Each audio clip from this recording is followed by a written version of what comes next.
Hey you, what's up mga kakulot? For today's video, aalis kami ng aking pinsan. Pupunta kami sa nakuha naming pwesto na aming rerentahan. At ayun na nga, nakita ko na siya na naghihintay, kaya kailangan ko na magmadali guys.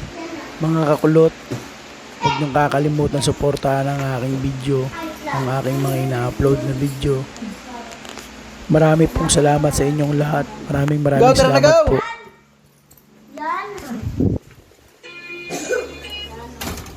At buti nga napakaganda ng panahon. Ang panahon ay nakisama sa atin sa ating pag-alis upang matuloy ang ating lakad. Kaya guys, number 1 guys, huwag niyong kakalimutan.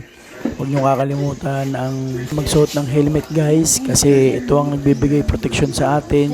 Malayo man o malapit ang ating pupuntahan, lagi pa tayong magsusuot ng helmet upang iwas kapahamakan.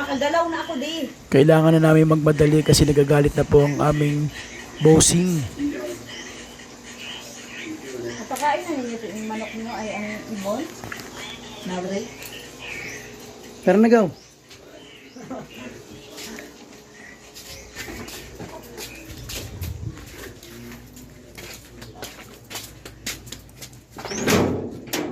Kandado gaw, kandado. Ha? Oh, kandado, tsaka susi.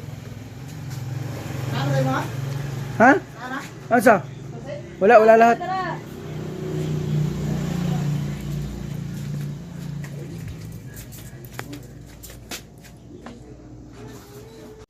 Grabe mga kakulot, ang bagal ng body ko. Nag-makeup pa ata yun. Ay nako, napakatagal, kalalaking tao eh, nagme-makeup pa.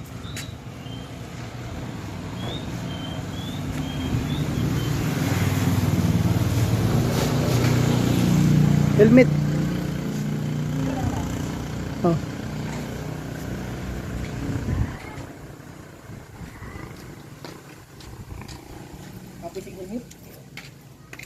Ito na.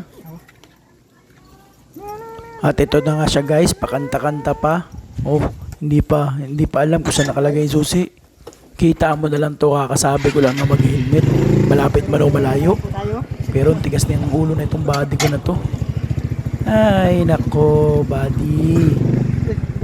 At ito na nga guys, paalis na kami guys. Paalis na kami, pupunta na kami doon guys. At nagbakit pa nga itong pinsang ko. Hello guys, sana swertehin nga kami sa pwesto na ito kasi napakaganda nga ng pwesto na yun. Kasi parang ngayon siya yung nagisilbing sentro ng buong subdivision. Eh napakaraming subdivision dito. Merong Rosalina 3, merong Macar, merong Susana at merong pang Dakubil. Lahat po, meron pong mga subdivision dito. Kaya sana pala rin kami na kami ang makakuha ng pwesto. A few moments later. At ito na nga guys, dumating na kami sa area, sa pwesto na aming kukunin. Uy, yung pogi mo, pinsan.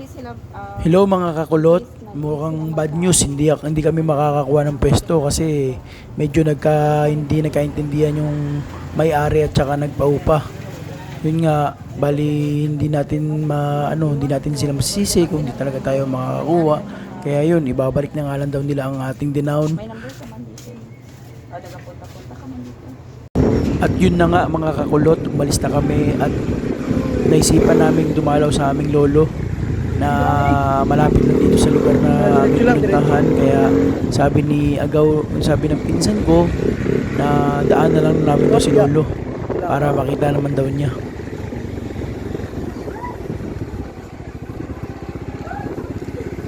Hey mga kakulot, at dito na nga kami, dumating na kami sa bahay ng aming lolo. Ito na, pinapark na ng pinsan ko yung motor. At ito na, pinapatuloy na kami ng aming lolo. Pinaghahandaan pa kami ng mga upuan. Kaya ito na guys, papasok kami guys sa bahay ng aming lolo na gustong makita ni pinsan. Paparehas siya sa kuha. Hello guys, sa mga naghahanap pala dyan ng mga pangnegosyong refrigerator. May inaalok sa amin si Lolo Ay, parehas ako na refrigerator. Baka makursyonadahan nyo guys. Bagong-bago, 1 month pa lang nagamit. Kaso hindi na raw sila gagamit nito kasi sumasakit daw ata yung mga tiyan nila pag malamig or di ko alam kung anong dahilan guys. At ito na nga guys, nagpaalam na kami para umalis. Sabi ng lolo ko, picture, video pala. Gago!